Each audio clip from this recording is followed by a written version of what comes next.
ترحان نے گاڑی پارک کی تو وفا اس سے پہلے ہی گاڑی سے باہر نکل گئی۔ جیسے ہی وفا کی نظر سامنے بنے شاپنگ پلازا پر پڑی تو ایک ساتھ آہان کی بہت سی یادیں ایک فلم کی طرح اس کے سامنے چلنے لگیں۔ کبھی وہ آہان کے ساتھ یہاں آتی تھی اور دونوں کتنی نوک جھوک کرتے تھے۔ وفا ایک ٹرانسی کیفیت میں ادھر ادھر دیکھے بنا آگے چلنے لگی۔ اچانک ایک گاڑی تیزی سے وفا کے سامنے آئی اور زور سے ہارن دیا۔ وفا، پاگل ہو گئی ہیں آپ؟ ترحان نے تیزی سے وفا کا ہاتھ پکڑ کر اپنی طرف کھینچا۔ وفا زور سے اس کے سینے سے ٹکرائی۔ ترحان نے اپنے دونوں بازو اس کے گرد لپیٹے اور اسے ایسے خود سے لگایا جیسے وہ کہیں کھو نہ جائے۔ ترحان، کیا کر رہے ہو یہ؟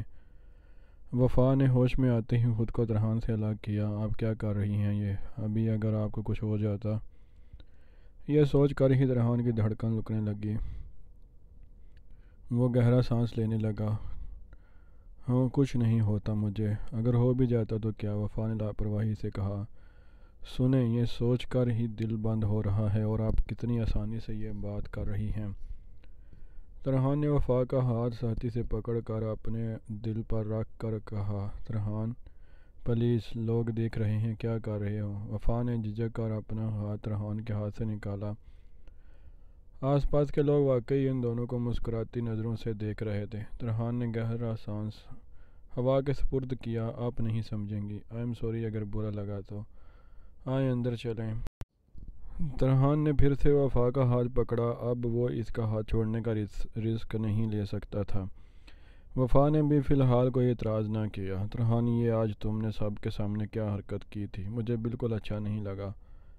ترحان سونے کی نیت سے کمرے میں آیا تو وفا نے اس سے کہا، اور جو آپ نے کیا، آپ خود سے اس قدر لاپرواہ ہو گئی تھیں کہ آپ کو گاڑی کا پتہ نہیں چل سکا۔ اگر میں آپ کو نہ پکڑتا تو وہ گاڑی تو آپ کو۔ ترحان نے افسوس سے کہا۔ نہیں آتی میں گاڑی کا نیچے، اگر آپ ہی جاتی تو تمہیں تب بھی یہ سب نہیں کرنا چاہیے، وفا نے سختی سے کہا۔ آپ جانتی ہیں کہ آپ کیا کر رہی ہیں؟ ایک بار میرا اور بچوں کا تو سوچ لیں۔ ترحان نے سختی سے وفا کو ٹوکا۔ کوئی کسی کے بغیر نہیں مرتا ترحان، مجھے بھی یہی لگتا تھا کہ آہان کے بنا میں جی ہی نہیں سکتی، اور دیکھو کیسے ڈھیٹ بن کر جی رہی ہوں، وفا نے دکھ سے کہا۔ اسے بھی کوئی جینا کہتے ہیں جیسے آپ جی رہی ہیں؟ خود پر ہر خوشی حرام کر لی ہے آپ نے، ترحان نے وفا کو دیکھ کر کہا۔ میں نے حرام نہیں کی ترحان، مجھے محسوس ہی نہیں ہوتی کوئی خوشی۔ آہان کو گئے 3 سال سے اوپر ہو گیا ہے، مگر تمہیں پتہ ہے مجھے لگتا وہ یہیں میرے آس پاس گھوم رہے ہیں، اس کمرے میں، اس گھر میں، ہر طرف وہی محسوس ہوتے ہیں مجھے۔ وفا نے کھوئے ہوئے انداز میں کہا۔ جو آپ کے سامنے آپ کی ایک نظر کا منتظر ہے وہ کیوں نہیں محسوس ہوتا آپ کو؟ ترحان نے وفا کے چہرے پر نظر ڈالتے ہوئے سوچا۔ ترحان، تم خوش نصیب ہو، میں تمہارے سامنے تو ہوں، مجھے دیکھو، ایسا لگتا ہے جیسے میں مر چکی ہوں۔ وفا کی آنکھوں سے آنسو بہنے لگے۔ خوش نصیب میں؟ اصل خوش نصیب تو آہان بھیا ہیں۔ ترحان نے گہرا سانس لے کر سوچا۔ اچھا اب روئیں تو مت، میں کان پکڑ کر معافی مانگتا ہوں، آئندہ احتیاط کروں گا۔ ترحان نے بات بدلنے کی غرض سے اپنے کان پکڑ کر کہا۔ تمہاری وجہ سے نہیں رو رہی میں، وفا نے آنسو صاف کرتے ہوئے کہا۔ وجہ کوئی بھی ہو، آپ کے یہ آنسو میری برداشت سے باہر ہیں، ترحان نے بے بسی سے کہا۔ اچھا سو جاؤ تم۔ وفا نے ترحان کی بات کو اگنور کیا۔ پہلے آپ سو جائیں، مجھے یقین ہے میرے سونے کے بعد آپ پھر سے یہ شغل فرمانے لگیں گی۔ ترحان نے مسکرا کر کہا۔ بہت تنگ کرنے لگے ہو تم مجھے، وفا نے مصنوعی غصہ کیا۔ اچھا، لیکن آپ مجھے زیادہ تنگ کرتی ہیں، ترحان نے ہنس کر کہا۔ ہیں، میں نے کب تنگ کیا تمہیں؟ وفا نے آنکھیں پھیلا کر پوچھا۔ ترحان کو اس پر ٹوٹ کر پیار آیا، مگر وہ جانتا تھا پیار کے اظہار کرنے کی اجازت اسے نہیں تھی۔ اب اگر میں نے بتا دیا کہ کیسے تنگ کرتی ہیں تو پھر ناراض ہو جائیں گی آپ مجھ سے، ترحان نے معصومیت سے کہا۔ بہت فضول باتیں کرنی آ گئی ہیں تمہیں، لگتا ہی نہیں کہ تم وہی چھوٹے سے ترحان ہو جو بات کرتا تھا تو لگتا تھا احسان کر رہے ہو اور اب سارا دن بولتے رہتے ہو، وفا نے بال سمیٹتے ہوئے کہا۔ ترحان کی نظریں اس کی گردن میں چمکتی چین پر پڑ گئیں، جہاں آہان اور وفا کا نام ایک لاکٹ کی شکل میں تھا۔ یاد ہے تمہیں سوری کرتے ہوئے تمہاری جان جاتی تھی اور اب تم ہر چھوٹی چھوٹی بات پر سوری کرتے ہو، وفا نے کہا۔ جی یاد ہے۔ ترحان نے سر جھٹک کر اپنا دھیان وفا کی بات کی طرف کیا۔ بس آپ سے ہی اتنی باتیں کرتا ہوں، بدل کے رکھ دیا آپ نے مجھے، ترحان نے گہرا سانس لے کر کہا اور اپنی نظریں وفا کے چہرے سے ہٹا کر سامنے دیوار کو دیکھنے لگا۔ کتنی جلدی وقت گزر گیا۔ تم بچے تھے جب میرے پاس آئے تھے اور آپ کتنے بڑے ہو گئے ہو، وفا نے لیٹتے ہوئے کہا۔ آپ تو ابھی بھی مجھے بچہ ہی سمجھتی ہیں، اسی طرح ٹریٹ کرتی ہیں جیسے میں آپ کے پاس ٹیوشنیں پڑھنے آیا ہوں، اسی طرح ڈانٹتی ہیں۔ ترحان نے گردن موڑ کر وفا کو دیکھا۔ میرے لیے تم اب بھی وہی ہو ترحان، ایک ٹیوشن کے بچے، وفا نے سوچتے ہوئے کہا۔ ٹیوشن کے بچے سے آگے کب سوچیں گے آپ؟ ترحان بھی اس کی سمت کروٹ لے کر لیٹ گیا۔ پتہ نہیں، شاید کبھی نہیں، وفا نے سنجیدگی سے جواب دیا۔ سو جاؤ ترحان، گڈ نائٹ۔ وفا نے اس کی مخالف سمت کروٹ لی اور سونے لگی، جبکہ ترحان کی کتنی ہی دیر تک اس کے بالوں سے اٹھتی خوشبو میں الجھا رہا۔ وقت کا پیا تیزی سے گزرنے لگا۔ اب وفا کے رویے میں پہلے کی نسبت ترحان کے لیے نرمی آ گئی تھی۔ ترحان کے اظہار پر وہ غصہ نہیں ہوتی تھی، البتہ خاموش ہو جاتی تھی۔ ترحان بھی وفا کا ہر ممکن طرح سے خیال رکھتا تھا۔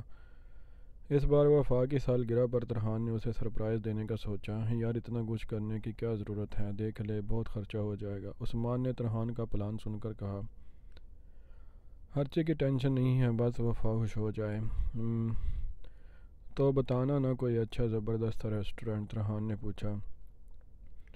2-3 اچھے ہیں، جیسا کہے گا ویسا ارینج کر دیں گے، مگر تجھے پورا ایریا خالی چاہیے تو زیادہ چارج کریں گے وہ لوگ، عثمان نے بتایا۔ جتنا مرضی چارج کریں، میں دینے کو تیار ہوں، بس جیسا کہا ویسا ہی سیٹ اپ چاہیے مجھے۔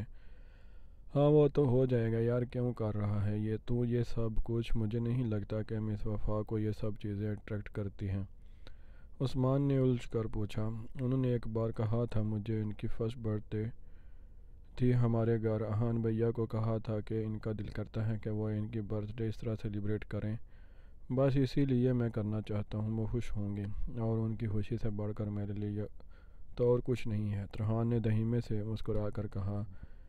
دیوانہ ہے تو قسم سے، عثمان نے سر جھٹک کر کہا اور اسے ریسٹورنٹ بتانے لگا۔ وفا کی سالگرہ کا دن آیا تو ترحان نے اس کے لیے بہت پیارا سا ڈریس لیا۔ ترحان کیا ضرورت تھی اس سب کی؟ تمہیں پتہ تو ہے عرصہ ہو گیا، اب تو مجھے اپنی برتھ ڈے بھی یاد نہیں رہتی، وفا نے ترحان کے ہاتھ سے گفٹ لیتے ہوئے کہا۔ مگر مجھے ہر بار یاد رہتی ہے، پلیز اب منع مت کریں، جلدی سے یہ ڈریس پہن کر تیار ہو جائیں، ہم باہر ڈنر پر چلتے ہیں، ترحان نے جواب دیا۔ ترحان پلیز مجھے کہیں نہیں جانا، تم نے یہ گفٹ دے دیا ہے، کافی ہے اب بس، وفا نے صاف منع کیا۔ پلیز دیکھیں، بچوں کو بھی کہہ دیا ہے میں نے، وہ انتظار کر رہے ہیں، ترحان نے حامد کو سمجھا دیا تھا کہ کسی بھی طرح وفا کو منانا ہے۔ ترحان پلیز ضد مت کرو، مجھے کہیں نہیں جانا، تم بچوں کو لے کر چلے جاؤ، ترحان کے زیادہ اصرار کرنے پر وفا نے اکتا کر کہا۔ آپ کی برتھ ڈے ہے تو آپ کا جانا ضروری ہے، بس ڈنر کر کے آ جائیں گے، آپ کے جانے سے بچے بھی خوش ہو جائیں گے، ترحان نے منت کی۔ حامد بھول کر لیے اندر آیا۔ چلیں نا پلیز، حامد نے بھی فورس کیا۔ ماما تلیں، پھول نے بھی وفا کا ہاتھ پکڑ کر کھینچا۔ تم بہت ہی کوئی، تم نے بچوں کو میرے پیچھے لگا دیا، ورنہ یہ لوگ پہلے کبھی اس طرح ضد نہیں کرتے تھے، وفا نے ترحان کو سختی سے ڈانٹا۔ اچھا سوری، اب چلیں، ترحان نے مسکرا کر کہا۔ نہ چاہتے ہوئے بھی وفا کو جانا پڑا۔ وفا نے ترحان کا دیا ہوا ڈریس پہنا اور تیار ہونے چلی گئی۔ چند منٹ بعد حامد وفا کو لیے روم سے باہر آیا۔ ترحان پھول کا ہاتھ پکڑے اسی کا انتظار کر رہا تھا۔ چاچو سی، ماما از لکنگ بیوٹیفل، حامد نے ترحان کو پکار کر کہا۔ ترحان نے پلٹ کر دیکھا تو نظریں ہٹانا ہی بھول گیا۔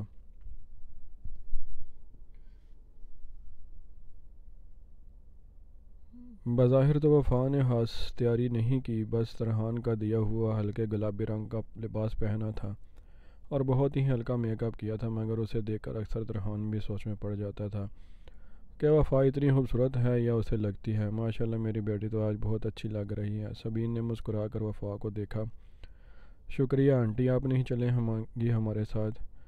وفا نے سبین سے پوچھا، نہیں بیٹا، تمہارے انکل کو اکیلا نہیں چھوڑ سکتی، تم لوگ جاؤ۔ سبین نے بہانہ بنا کر منع کیا۔ اچھا انکل ٹھیک ہے نا اب؟ وفا نے پریشانی سے پوچھا۔ ہاں ٹھیک ہیں، پہلے سے بہتر ہیں بہت۔ چلو اب تم لوگ جاؤ، دیر نہ ہو جائے۔ سبین نے جواب دیا۔ حامد بھاگتا ہوا ترحان کے پاس آیا۔ چلیں چاچو، گاڑی نکالیں۔ حامد نے پاس آ کر کہا، مگر ترحان تو وفا کے سراپے میں کھویا ہوا تھا۔ چاچو، حامد نے اس کا ہاتھ پکڑ کر ہلایا۔ ہاں ہاں چلو۔ ترحان ایک دم ہوش میں آیا۔ وہ سر جھٹکتا پھول کو گود میں اٹھا کر باہر نکل گیا۔ گاڑی ڈرائیو کرتے ہوئے بھی ترحان کا دھیان وفا کی طرف رہا اور وہ بار بار اپنے سائیڈ مرر سے پچھلی سیٹ پر بیٹھی وفا کو دیکھ رہا تھا۔ ترحان نے ایک بہت ہی شاندار ہوٹل کے سامنے گاڑی روکی۔ ایک شاہی لباس میں موجود ویٹر جلدی سے ترحان کے پاس آیا اور گاڑی کے دروازے کھولنے لگا۔ وفا نے حیران ہو کر ہوٹل کی طرف دیکھا۔ دیکھنے سے ہی پتہ چل رہا تھا کہ یہ کوئی 5 اسٹار ہوٹل ہے۔ سب گاڑی سے باہر آئے۔ انہیں کڈز پلے ایریا میں لے جائیں گو حامد اور بہنا کا خیال رکھنا۔ ترحان نے جھک کر حامد سے کہا، یس چاچو، ڈونٹ وری، کم پھول۔ حامد نے پھول کا ہاتھ پکڑا۔ ایک ویٹر حامد اور پھول کو پلے ایریا کی طرف لے گیا۔ وفا کو اب تک کچھ سمجھ نہیں آیا تھا۔ آئیں نا پلیز، ترحان نے وفا سے کہا۔ وفا سر جھٹک کر اس کے ساتھ چلنے لگے۔ پورے راستے ریڈ کارپٹ بچھا ہوا تھا اور سائڈ پر مختلف رنگ کے پھول لگے ہوئے تھے جن کی خوشبو ہر طرف پھیلی ہوئی تھی۔ وفا بہت آہستہ قدم اٹھاتے ہوئے ویٹر کے پیچھے چل رہی تھی۔ ترحان بھی اس کے ساتھ تھا۔ بہت ہمت کر کے اندر جانے سے پہلے ترحان نے وفا کا ہاتھ تھام لیا۔ وفا نے چونک کر ترحان کو دیکھا جو اسے دیکھ کر مسکرا رہا تھا۔ وفا نے ویٹر کا خیال کرتے ہوئے ترحان کو کچھ نہ کہا، ورنہ اسے ترحان پر غصہ آنے لگا تھا۔ ویسے ہی وفا کو اپنی سالگرہ پر ترحان کی یاد اتنا تنگ کر رہی تھی کہ اسے کچھ اچھا نہیں لگ رہا تھا، اور اب ترحان کی مسکراتی نظریں اسے مزید تنگ کر رہی تھیں۔ اندر قدم رکھتے ہی سائڈ پر کھڑے 2 آدمی جن کے ہاتھ میں گٹار تھا، بہت اچھا سا میوزک بجا کر وفا کو ہیپی برتھ ڈے وش کرنے لگے۔ ایک پیاری سی لڑکی نے وفا کو سرخ پھولوں کا بوکٹ دیا۔ وفا کو یہ سب بہت عجیب سا لگا۔ وفا نے زبردستی مسکرا کر ان کا شکریہ ادا کیا۔ اس پورے پورشن میں صرف موم بتیاں جل رہی تھیں اور ہر ٹیبل کو سرخ رنگ کی پتیوں سے سجایا ہوا تھا۔ میڈم پلیز آئیے، وفا کو گمسم سا دیکھ کر ویٹر نے ادب سے جھک کر کہا۔ وفا نے ایک نظر ترحان کو دیکھا جو بہت محبت سے اسے دیکھ رہا تھا۔ پھر اچانک وفا کو وہ دن یاد آیا جس ترحان نے وفا کی برتھ ڈے پر سرپرائز دیا تھا، اور وفا نے اپنی اس خواہش کا ذکر کیا تھا۔ اس وقت ترحان بھی موجود تھا۔ وفا کو ایک دم عجیب سی بے چینی اور غصہ آنے لگا۔ سب کچھ ویسا ہی تھا جیسا وفا نے کہا تھا۔ ویٹر ان دونوں کو ان کے ٹیبل پر چھوڑ کر چلا گیا۔ کیسا لگا آپ کو میرا سرپرائز؟ ترحان نے مسکرا کر کہا۔ یہ سب کیا ہے ترحان؟ وفا نے سنجیدگی سے پوچھا۔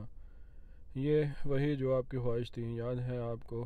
آپ نے ایک بار کہا تھا۔ یاد ہے مجھے، مگر شاید تمہیں یہ یاد نہیں کہ اس خواہش کا اظہار میں نے تم سے نہیں احان سے کیا تھا۔ وفا نے سختی سے ترحان کی بات کاٹ کر کہا۔ تو میں نے آپ کی یہ خواہش؟ ترحان وفا کے رویے سے گھبرا گیا۔ غصے سے وفا کا چہرہ سرخ ہونے لگا۔ میری خواہش؟ میں نے تم سے کب خواہش کی ہے؟ اس سب کی؟ وفا نے تم پر زور دیتے ہوئے کہا، اور وہ میں تو بس آپ کی برتھ ڈے۔ ترحان نے صفائی پیش کرنی چاہی۔ میں سمجھی ایک ڈنر ہے بس، مگر تم نے تو کیوں میرے زخموں کو تازہ کرتے ہو؟ کیوں مجھے بار بار وہ سب یاد دلاتے ہو؟ میرے زخموں پر نمک چھڑک رہے ہو ترحان، وفا نے آہستہ آواز میں مگر سختی سے کہا۔ آپ مجھے غلط سمجھ رہی ہیں۔ میری نیت تو بس ترحان، تمہاری نیت جو بھی ہے، مگر میں تمہیں 1000 بار بتا چکی ہوں کہ میرے اندر یہ سب خواہشیں مر چکی ہیں۔ مت نکالو دفن ہوئی چیزوں کو، مجھے تکلیف ہوتی ہے، مگر تمہیں یہ بات سمجھ نہیں آتی۔ لگتا ہے تمہیں مزہ آتا ہے مجھے تکلیف دے کر، وفا نے غصے سے کہا۔ وفا کی بات سن کر ترحان کو اتنا دکھ ہوا کہ وہ اپنے حق میں کچھ بول ہی نہ سکا۔ میں گاڑی میں جا رہی ہوں، یہاں مزید نہیں رک سکتی، تم بچوں کو لے کر آ جاؤ۔ وفا نے گہرا سانس لے کر خود کو نارمل کیا اور وہاں سے چلی گئی۔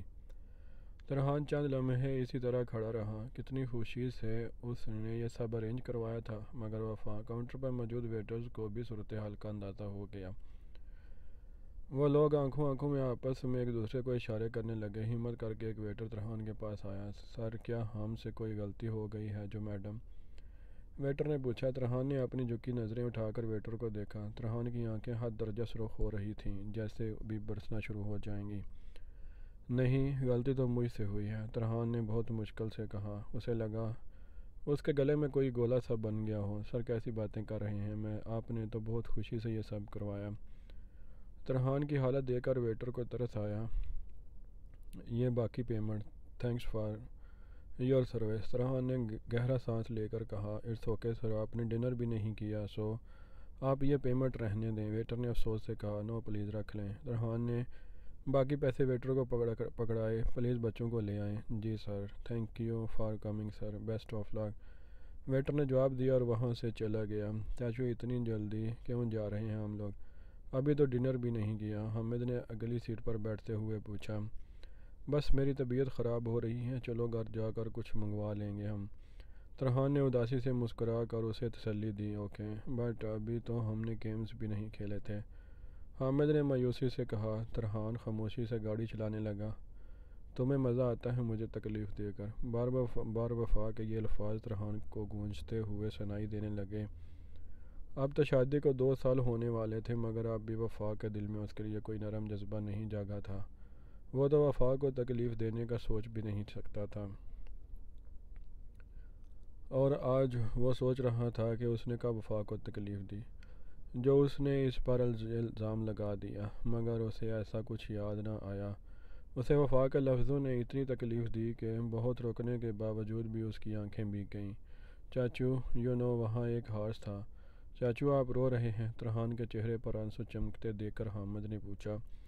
نہیں تو، وہ آنکھوں میں کچھ چلا گیا ہے تو اس لیے شاید، ترحان نے گھبرا کر اپنا چہرہ صاف کیا۔ وفا نے بھی چونک کر ترحان کو دیکھا۔ ترحان پلیز دھیان سے ڈرائیو کرو، وفا نے نرمی سے کہا۔ جی، ترحان نے گہرا سانس لے کر خود کو نارمل کیا اور اپنا پورا دھیان ڈرائیونگ کی طرف کرنے کی کوشش کی۔